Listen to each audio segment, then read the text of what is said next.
So guys, before we get started, don't forget we do have that amazing discount code thanks to Tier 0 Games going on right now. And all you have to do is put in ZWGames5 to get 5% discount on your total order at tier0games.com. The links will be in the description below. What's it YouTube? Darryl here from Z4 Games, bringing you a fan favourite, and that is of course Monarchs. Now, Monarchs on the downside, you know, they kind of dominated the meta back in, I believe it's 2015. Very, very powerful deck, really stunned your opponent. Then a second variant came out with extra deck Monarchs. But this build is purely about domain. This is the pure Monarch kind of build.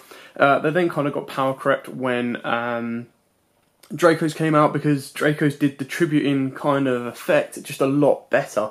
But we have just got Monarch Stormforth back to 3. All this deck now really misses to come back to its kind of former glory is Pantheism at 3 as well, to give it back a little bit more consistency. On top of that, we got to remember is the times have changed, and I still think that what would be really fun, even if it was like for a small amount of time, like a month, even on the off season, like when the season finishes, just for that small period of break, that can either go, right, there's no ban list, or there's everything comes off the ban list, we start afresh, play whatever you want, and then we get to see, you know, like full power Dolls, full power Zoo, full power Dragon Rulers, all kind of decks like that, fight it out to whittle down to see what is the best, and then they can start going, right, okay, Dragon Rulers definitely can't be around in 2019, and I just think it gives a nice refresh and restart to the game. Anyway, this is a very nice budget build of Monarchs, and they are very fun as well once they go off. They can brick and they can stall you down a little bit, but it's still an incredibly fun and powerful deck to play. So, without further ado, I'm going to take you through the profile, show you what we've got, and then explain why we've got it as we go. So we've got Triple Erebus, the Underworld Monarch. This is kind of like your boss monster. It spins back 1 from your opponent's field, hand, or grave when it's summoned. So that's very good if you get it first turn, because in that way your opponent starts the game with 1 less card in hand.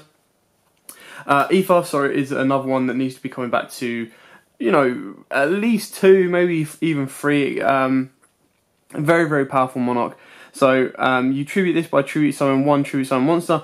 If this card is tribute summoned, you can send a Monarch spell or trap card with a different name from your hand and in deck to the graveyard, and if you do, special summon 1 Monarch, monster, with 24 or more attack and 1000 defense from your deck, but return it to the hand during the end phase. During your opponent's main phase 1, if this card is in your hand, you can banish 1 Monarch spell or trap card from your graveyard. Immediately after this effect resolves, tribute summon this card. So the reason that this can't coexist with Monarch Stormforth is, as you can imagine, you use this effect, you activate Monarch Stormforth, use this effect, and then you'll tribute one of your opponent's monsters quick play. I'm pretty sure it can special summon Vanity's Fiend from deck. I'd have to look at the text in my hand as if it can or can't be special summoned. But that would just be really funny if you just go this and then Vanity's Fiend and shut your opponent down for a turn, bounce the Vanity's Fiend back, and then... but yeah, you can play Vanity's Fiend in this deck. I don't. This is just pure Monarchs. 1 Thessalos, so again you can rip more cards from your opponent's hand, and it gives you a win con during time because it burns your opponent. Kaios, the Mega Monarch. Don't have to play him. He's just, again, a very nice kind of power play card. It gives you a nice balance. Now, there is a reason why I'm playing more Monarchs, again, with it being the pure build. And then on top of that, I do play a nice little spicy tech in the deck that I'm hoping works out well. It just needs a little bit more testing. The 1 Koraz, now you bring this off of Aether and then pop stuff and then draw cards. So again, it helps you get a deck fin. It's just another alternative to the loss of Pantheism. And then for the Squires, triple Adia and triple Eidos. I was tempted to take out 1 Eidos for a Mithra, because at the end of the day, what I see with Mithra is it gives you a Squire to the field without the normal summon. Yes, it gives your opponent a token, but what it also does is if you get Monarch's Domain, your opponent's not really going to be able to do a lot with that token unless they have like a level 5 or something in hand, just to tribute that token off and summon something. So it is a bit of a gamble, but it was something else that I kind of thought, because as you can see here, we've got 6 Squires to 7 Monarchs, and you do need the tribute fodder on board. That is where the deck kind of falters, is you'll either open up all Squires or you'll open up all Monarchs, and not a real way of getting onto the board, which is where Stormforth comes into play. Triple tenacity, you know, reveal a Monarch in hand or a monster with 24,000 attack and 1,000 defense, or 28 attack and 1,000 defense, and then add a Monarch spell or trap from your deck to your hand. So you get to search pretty much the majority of your spells, which is really, really cool and consistent in this deck. Triple domain of the Monarchs, triple return of the Monarchs, double Monarch Stormforth. Now you can play this at 3. I've tried to push the deck down. Now the reason I've tried to push the deck down is, and the reason I've put Monarch Stormforth 2 is, it sucks. It's annoying not having this and an Ether in hand. Like, that is your best play, is having Ether in hand and then having Stormforth. So to get the 2 in hand can be quite hard to do so. This is searchable, so this is a little bit easier than, of course, getting Ether. So you've got to be very, very careful on the reliance you want to put on Stormforth, because it's all well and good having multiple Stormforths in hand, but obviously you can only activate, I believe you can only activate 1. No, sorry, you can't special summon from the extra deck, not that that really matters. But what you've got to keep in mind with the Monarch Stormforth is if you go first, it's of no use to you whatsoever unless you've got Ether in hand. You can definitely play it at 3. I'm just trying to find the space of it. So if you've got any suggestions of a card to cut out of this deck to keep it low, then by all means throw it my way. And then of course the nice little tech that I'm trying out is Celestial Observatory, just to kind of replace the Pantheism. And of course it helps unbrick your hand a little bit. So the way this works is it has to combo off domain. Now you want to be getting the domain as soon as you possibly can, as consistently as you possibly can. So I don't see that being as big of an issue. And then what you would do is you reduce the monster's level in hand, then play Celestial Observatory to put it back into the deck and draw 2 cards. That way you don't lose any cards, and it helps you deck thin a little bit more. Plus, hopefully those 2, if you draw, let's say your hand is all Monarchs, you're putting a Monarch back, and then hopefully you're drawing into a Squire that then unlocks your hand. It is just a little tech that I'm trialing out right now, just to kind of see how it works and how it operates in this deck, and see if it actually aids the deck or doesn't. But it's definitely something to be trialing out, just to kind of see how it goes. Obviously double Terraform, because domain is that important in this deck.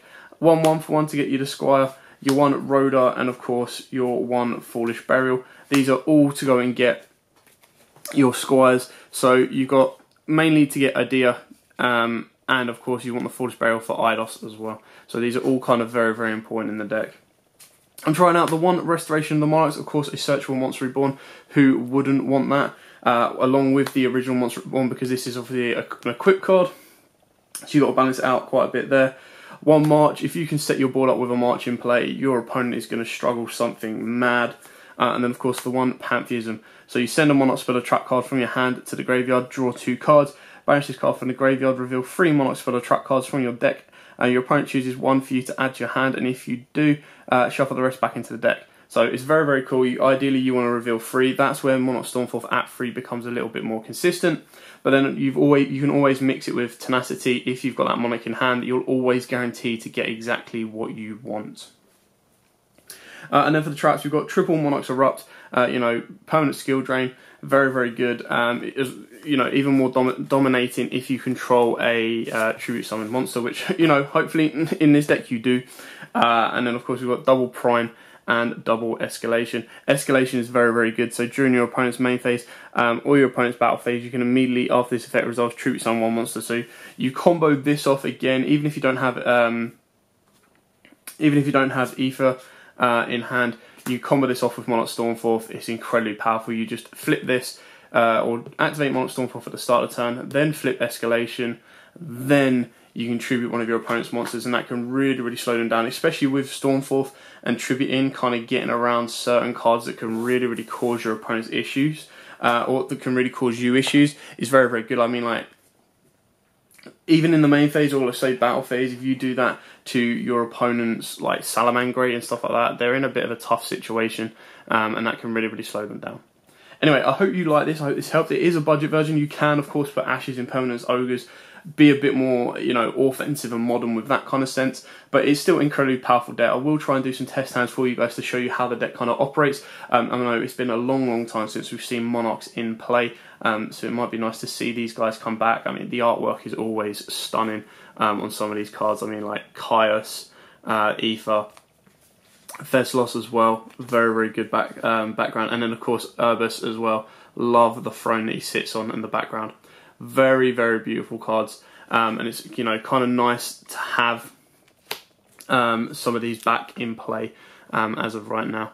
Obviously, you don't need an extra deck with this deck because of your domain. If you do want to play extra deck Monarchs, you know, you could be looking at stuff like the Brilliant Fusion. I'd probably then advise playing part of Acquisitiveness or Extravagance, just to give you a bit of additional draw power as well, because you do a lot of adding. But then, of course, your Pantheons become slightly dead. Anyway, thanks for watching. Don't forget to like, comment, subscribe, share. And until next time, guys, as always, happy dueling. What's up, YouTube? Dad here from YUGIOH. Thanks for watching that video. If you liked it, please hit that big thumbs up button in the bottom corner as well. And don't forget to hit the big red subscribe button so you don't miss out on anything. Make sure you click that notification bell as well so you know every time one of our new videos goes up. Throughout the whole year of 2019, we're going to have more deck profiles, duels, and of course pack openings for you guys to watch and enjoy the entire year round. So stay tuned for more, and as always, guys, happy dueling.